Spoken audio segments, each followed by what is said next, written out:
خب اومدیم به رستوران فخر تبریز.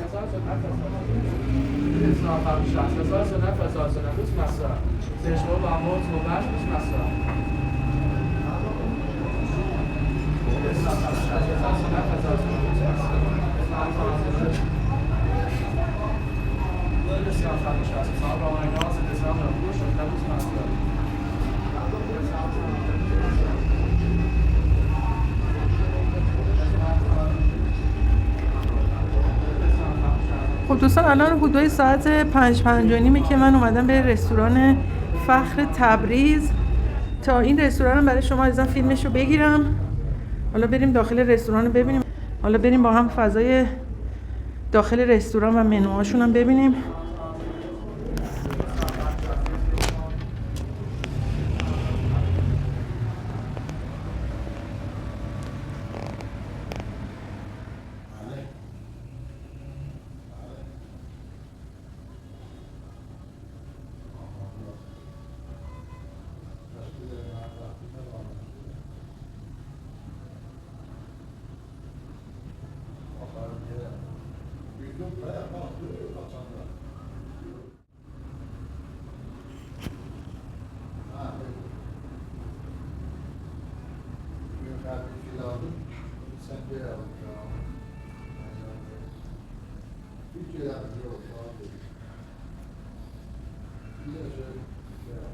که اینجا ببینید نوشتن استفاده از سرویس سوپ و سالاد برای هر پرس 1 بار می باشد و هزینه سرویس اضافه 60,000 تومان برای هر نفر می باشد. یعنی اگر کسی بخواد 2 بار استفاده کنه باید برای دفعه دوم 60,000 تومان بده.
دوستان عزیز، رستوران فخر تبریز، ببینید چه غذاهای عالی به مشتریاشون ارائه میدن.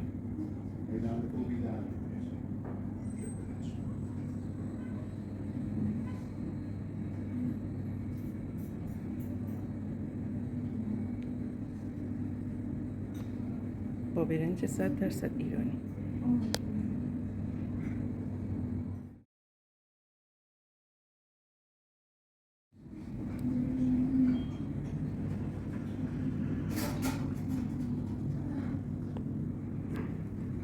که با زعفرون و هویج و گوشت گوساله سرو میشه.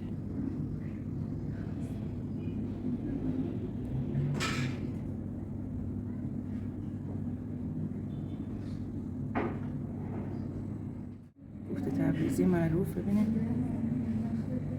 که میتونین از انواع خورش و غذاهای سنتی این رستوران سفارش بدین و با عزیزانتون نوش جان کنید.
منوتون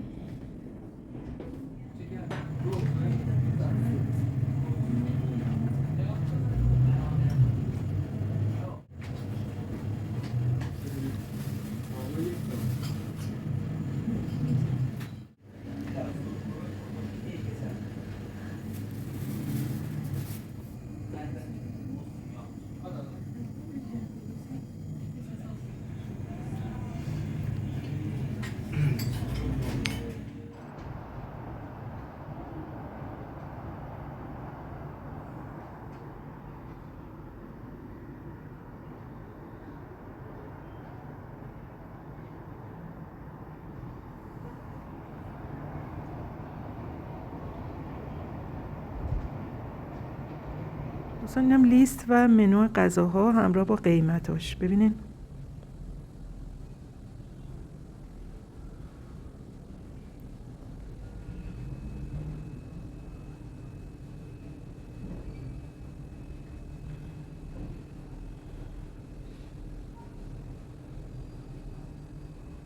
اینم لیست صبحانه همراه با قیمتاش.